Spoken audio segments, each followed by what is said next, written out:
Blog Talk Radio. Welcome to Women Who Rock with Success, a digital media source for professional and entrepreneurial women. Did you know that we can be found on Google Play, Roku TV, Amazon Fire TV, Sam's Broadcasting, AutoCast, and more?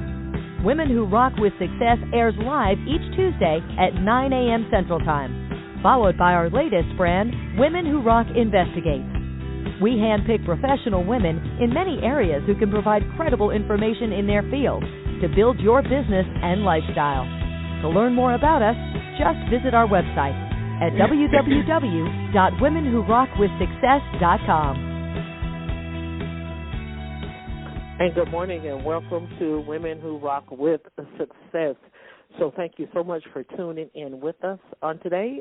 Today our topic is dealing with human resources, and this is very important. And around the time of the COVID, a lot of individuals, they're kind of panicking. Individuals of corporate America, women, they are at home working and what have you. So the economy and the workforce place is getting back to its normal trend, but at the same time, there are some things that those who are transitioning back to the workplace will need to know. So we have two experts that are on the show and on the broadcast with us today that's going to be able to help us to understand a little bit more about what they do and their purpose, and then we're going to get into a little bit about their books and what have you, and we're going to try to wrap and sum this up in a very frequent time. So good morning and welcome to the show, Geek Talent co-founder Hema Crockett and Jamie Jacobs. Good morning. Diane. Thanks so much for having us. Thank you. You're welcome. So we're going to start with Hema first. So tell us a little bit about you, Hema. Yes, I consider myself a recovering HR executive, and I was an in-house HR executive for about 18 years, working in biotech, tech, fintech, mainly in the startup realm, and really loved the build of what we were doing within HR and leadership in the greater business. And a few years ago, decided that I wanted to do that on a broader scale. So Jamie and I were fortunate enough to have worked together in a previous life, and she was on her own journey as well, which I'm sure she'll get into here in a couple of minutes. And we teamed up a few years ago, and it's been exciting ever since. And Gig Talent has been one of the most amazing things that has come out of that partnership so far. And it's just been one of those journeys where I never thought I would be an entrepreneur. I never thought I would love it as much as I do. And now I can't think of doing anything other than this. Great. Perfect. So, Jamie, tell us a little bit about you and about what you do. Yeah, I mean, similar to Hema, I was on my own journey. I was an executive. I can remember a specific time sitting in this corner office, a Fortune 50 organization. You know, I was like young and had made it and just kind of felt disconnected from my work, and started on this journey about really just doing what I love and recognizing, you know, again, like Hema, I'm great in transformation and change and the build. And that led us to this path of really kind of doing our own thing and helping others find their path and supporting them in finding their own journey and doing their own thing. And so it's really exciting. We just think life is short, and people should, you know, find joy in their work and feel good about what they're doing. Okay, great, perfect. So tell us a little bit about Geek Talent. Hema, let us in a little bit about what that actually incorporates, what an employee would expect from Gig Talent if they would to perhaps maybe seek out your services. Absolutely. So we consider ourselves at Gig Talent a modern talent collective. So the best way to think about us is in the realm of athletes or actors and actresses, they have an agent that represents them in the marketplace. That is what we do for a lot of different consultants. So right now we're focused on HR consultants, business strategy consultants, business operations consultants, as well as leadership coaches. And so there's two facets to gig talent. One facet, as Jamie briefly touched on, is really helping people, those consultants who are on their own journey, right? Making sure that they feel supported, they feel connected, they feel part of a larger community, because consulting can be quite lonely, especially in an already remote environment. And one of the ways that we really help those consultants is we also serve as their business development and marketing arm.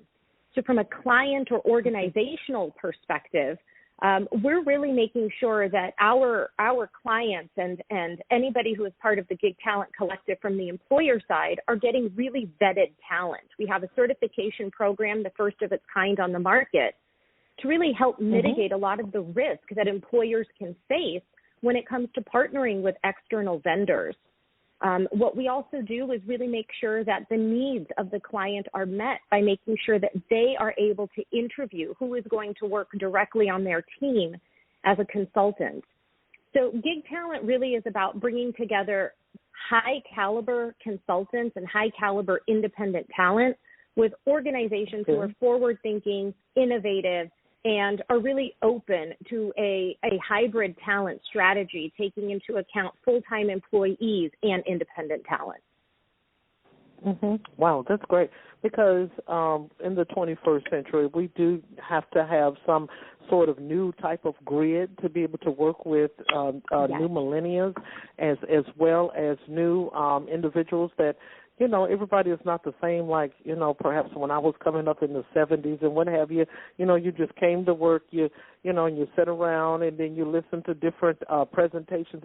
But it's different today, and people are looking for different ways in order to be able to keep the workplace and the workforce a little bit more creative. So this question is for, and thank you so much for that, Emma. This question is for Jamie.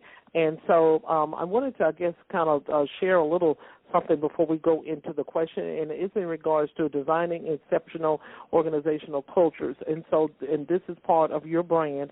So a lot of times individuals, what I will tell them, which I'm not a consultant or anything like that, but individuals have came to me in the past, and I'm also working with another startup entrepreneur trying to get her brand off the ground and what have you.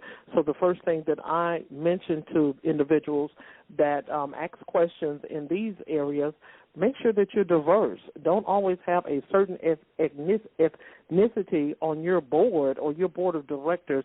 And I may be straying off your brand a little bit, but I thought that this would kind of be compatible with the topic of the designing exceptional organizational cultures, because we have to be diverse. When we are building teams, we have to be diverse a little bit when we are collaborating and building other modules when it comes to the workforce. So talk to us a little bit about that, as well as, if I'm not mistaken, you also, you two have co-authored a book with designing exceptional organizational cultures. So tell us a little bit about that. Thanks so much, Diane. I absolutely agree. So in our book, we actually talk about diversity as part of designing an exceptional organizational culture. And having diverse teams, diversity of thought, all kinds of backgrounds, it's proven that diverse teams outperform non-diverse teams. And especially diverse teams where there's a feeling of inclusion and all the voices are really heard. And think about it, most of our client bases are diverse. The people we're selling our products or services to are diverse. So we need to make sure that we have a diverse lens when we're making decisions that shape those. And in addition, in order to attract talent, when you look at demographics of just the workforce in general, it continues to get more and more diverse with incoming generations. And people want to work in organizations where they can look at the board of directors or the leadership team and see people like them and feel like they're going to fit in, they're going to have opportunities to grow their careers. And so it is really an imperative. It's not just a nice to do to integrate diversity into organizations. And we believe really strongly that this is not a check the box item. It's something that should just be incorporated into really all of your, we call it like employee life cycle practices and really everything that you're doing as an organization. So it is a chapter in our book, and we just believe strongly that diversity today is a business imperative, and it should be fully integrated, not just a check the box exercise. Great. So, Hema, this question is for you. Take us in a couple of your strategies with gig talent as to what an organization would, without revealing all of the takeaways, from what you do, just a couple of the steps and procedures. I do not like for my guests to reveal all the, because sometimes people have a pen and pad and they be taking notes. That's not what we're here to do. We're here to take notes so you can learn, not to try to piggyback off of someone else's, sweat and equity. So take us in a couple of the strategies. So take, for instance, if Women Who Rock with Success is interested in coming aboard and building a phenomenal team to be able to work in several states, take the audience through a couple of the steps that you would do, basically like an initial intake or what have you of the process. Absolutely. First of all, let me just say I appreciate the way that you approach this, because we definitely don't want to give away all of the internal secrets, right? So I like this approach. But you are spot on. The first thing that we would do, it's really about discovery. It's about understanding client needs. And for us, the way we do that is we ask a lot of questions. We want to make sure that we are getting to the heart of the problem and that our team is able to solve the underlying problem and not the symptoms of the problem. So step one is really about discovery. It's about asking the right questions. And then once we understand a little bit about what you, the organization, or the team are really looking for and looking to try to achieve, then we actually look into our database of consultants and we try to match 2 to 3 of our consultants who we think would be the best fit for this project and present them to you along with their backgrounds, their bios, and a little bit of why we think they would be a good fit. And then what we allow you to do is pick, right? For us, it's really important that there is chemistry between the team that you would be working with, so the gig talent team, our certified consultants, and your internal team. Without that chemistry, there's going to be a really difficult working relationship, and that's what we want to avoid right out of the gate. So for us, we would then make sure that there's synergies, that there's chemistry, that the two are really communicating effectively before deciding on who your final partner is going to be. So for us, it's really a collaborative process after that discovery to make sure that your needs are getting met and that we're able to really fulfill what it is that you're looking for at the end of the day. Okay, great.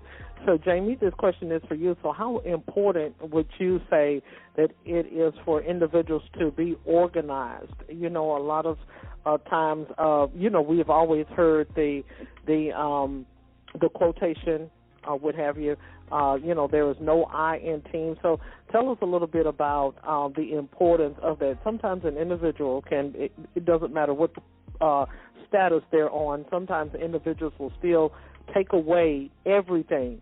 This is what I did, won't give the other stakeholders any of the credit or what have you. So when it comes to organizing, let us know how important that is when you're trying to format and build a team. Yeah, the concept of we win as a team and we lose as a team is really important. In our book, which is really designed to be a practical guide for leaders in looking at culture and organizations, it's designed to start with looking at yourself as a leader and how are you driving culture? How are you driving an effective team? What are your behaviors, either consciously or not consciously, impacting others? And we really think that that's where it starts, because sometimes as leaders, we're just unaware. Number one, people are really watching, and what the behavior that either you're conducting by yourself or that you're allowing from others are really significant in shaping culture and whether a team is going to be effective or not. And as a leader, for example, you have that responsibility to deal with things as they come up. And sometimes leaders kind of just want, we want everyone to just do their best and it all to work out. And that's great. We all want, our teams to perform well, but we also have to be a leader and show up for our team. And so that's where we really start with it.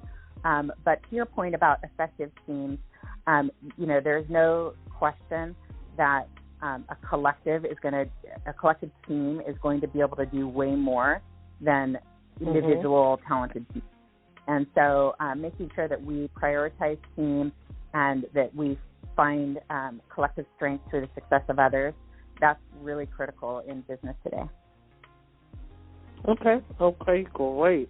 So, and even with the design feature, which this question is for, back to Hema once again, when we're talking about designing, and so of course we know that takes that deals with structure, and so let us know what type of entities would qualify for this, such as corporate America, those that are trying to build a temporary type of agency where they have employees that are on board with them, or does this qualify for conglomerates, for organizations, nonprofits?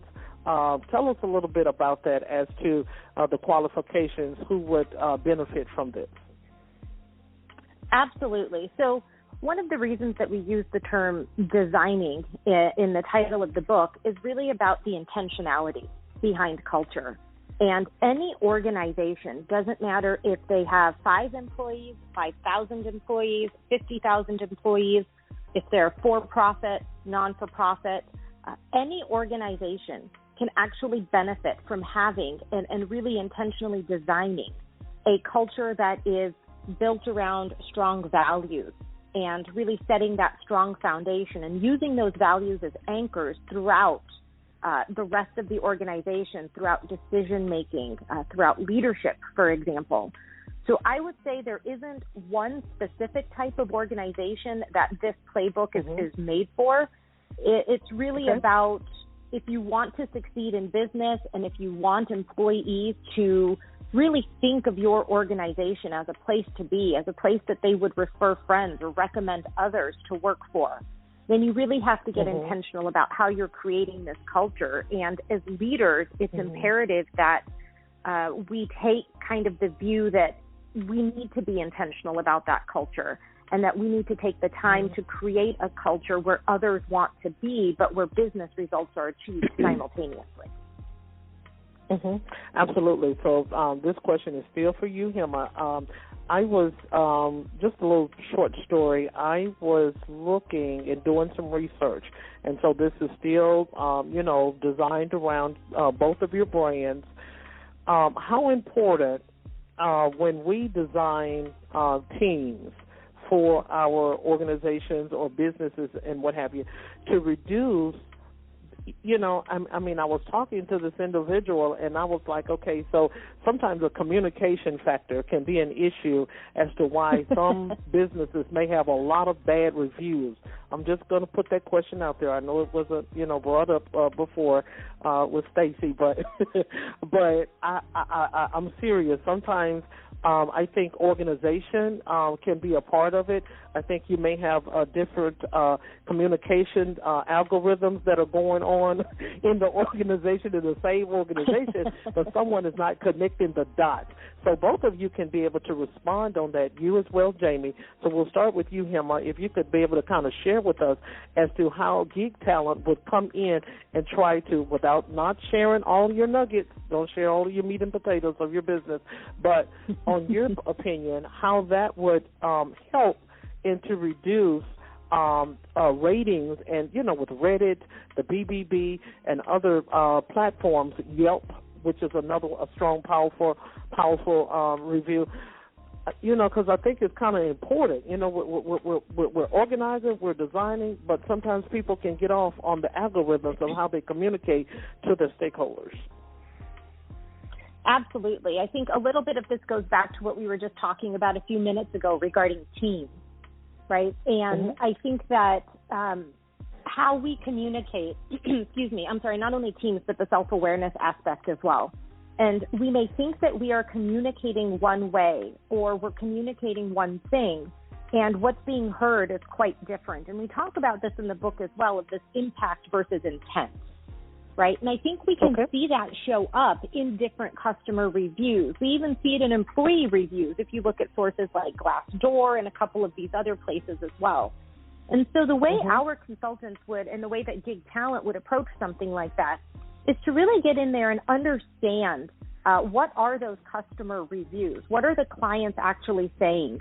And to do a bit of diagnosis, right? Because a lot of times if we're starting to see a theme, if customers are talking about whether it's on Reddit or Yelp or whatever other site, if they're starting to talk about the product is great, but customer service was not so great, we're starting to see a theme here and a common thread. And so what our consultants at Gig Talent would do is we would dive a little bit deeper into those themes. And one of the ways we would do that is also by interviewing certain customers or clients, just depending on the type of business that we're talking about, to get a little bit more information. And then to dive deeper into what that theme actually is, maybe the team that is involved with where that theme is stemming from. So maybe it is a customer service team. And then once we fully diagnose the problem, then it becomes how do we mitigate it moving forward? And that's really where a lot of training comes into play, whether it's team alignment training, whether it's communications training, whether it's customer service training, whatever that type of training is, that is how going forward our consultants would help shift some of those dynamics and shift some of the way that customers are seeing that particular organization or those particular individuals over time. Okay, great. So would you like to respond on that, Jamie? Because she's offered up a lot of information. Like I said, I just don't want all of the beans to spill out. Yeah, no, the only thing I'd add is that, some organizations, like we encourage organizations to resist the urge to dismiss some of this feedback, whether it's employee feedback on Glassdoor or customer feedback on Yelp. We know that sometimes a disgruntled person will take the time to write a review, but it's to our own detriment to ignore the feedback, right? All feedback is an opportunity to make improvements and to see what might be going on. And so the process that Hema outlined is really critical to make sure that we're not trying to address a symptom, but really getting to the root so that we can make improvements in our business that will have a long-term effect. Okay, great. So this next question, I have a couple more questions, and we will be through. So the next question, this is not a question, I guess, to be, I don't know. Here goes. So most of your corporations and organizations, telephone, communication, and what have you, they are utilizing, and I don't want to use this word because I don't want to be biased, they're utilizing staff employees. They're hiring staff employees that speak maybe not a clear enough communication or clear enough English, especially for the ones that are here in the United States. So how would you design that with your stakeholders, your clients that are coming to you? Is that a good benefit? Because just think about it. So if I'm trying to land a pitch or if I'm trying to land a sale or what have you, and I cannot clearly understand this individual, even though it's a cheap route of communication where I can be able to, hold a business here in the U.S. or the U.K., but I got someone in Norway or Czechoslovakia that's picking up on, my sales or what have you and things like that. It may be, a good strategy, but that's the reason why you're here. You're the expert, so I want to be able to shoot that question out to you. How would organizations be able to benefit from it, especially if there are so many negative reviews and complaints in regards to that? I don't want to be biased, and don't want to offend individuals because I feel that everyone has a right to work, whether it's in the United States or wherever they are. But I just that question have always resonated with me as to why organizations would spend the less money, but they're losing quality. Yeah, I think Hema? go ahead, Hema. Oh, yes. I think that it's a little bit about diversity here as well, right? And I think to your point, Diane, talking about really being open and willing to give people a chance, people a job, I think that it really boils down to a training aspect at that point as well. And I think that there is definitely value in having people on the team who speak multiple languages depending on the type of business that you have as well.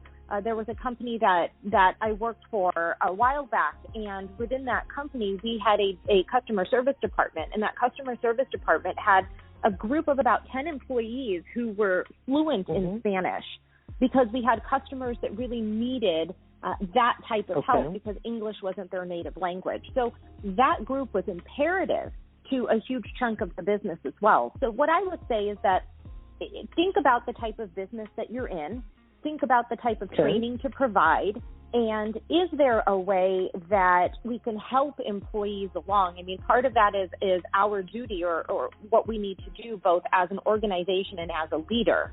Is there something that we can do to help? And some of that could even be maybe it's a training program, right? Maybe certain folks we don't put on the phone immediately. Maybe they have to spend about a year or 6 months within the organization first and then slowly transition onto the phones or something more that's customer facing. And that's just part of a training program that everybody has to go through. So I definitely think there's a few ways to tackle it, which allows for organizations to maintain their diversity with it too. Wow, perfect. Okay, Jamie, you can go ahead and respond to that. I'm sorry. Yeah, no, Emma said it very succinctly. I think we covered that one. Okay, great. So this is the last question. We I can go on and on with you, gurus. I'm serious. I could have a tons of questions for you. So this would be the last one, and this is to be able to share with the audience how they can be able to find you, find Gig Talent to learn a little bit more about you, or if they want to be able to purchase your book or any other publications that you have published. You can be able to share that at this time. Thank you. So you can find Gig Talent at www.gogigtalent.com. That's our website. And the book, Designing Exceptional Organizational Cultures, is available anywhere books are sold. Okay, great. So now, was that Hema or Jamie? That was Jamie. Okay. So, Hema, would you like to leave any last-minute tips or anything that you would like to share with the audience? Yeah, I would just say thanks so much for having us, Diane. I think really great questions about some things that organizations are actually facing today. And so we just appreciate you having us and being able to share some of our knowledge with your listeners. So thank you for that. Thank you so much. Absolutely, and we were overjoyed to be able to have you.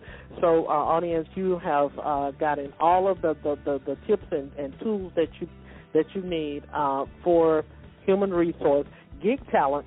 Okay, and so these experts have given it to you without giving them away. They have given you some of a start of an organization structure and design. This is talking about businesses, organizations, conglomerates, and what have you. So, again, we thank you, Hema and Jamie, for being our guests on today. So, of course, you can go to our website to learn more about us at www.womenwhorockwithsuccess.com. Everyone have a good day. Thank you, guys. Thanks so much. Thank you. Take care. Bye.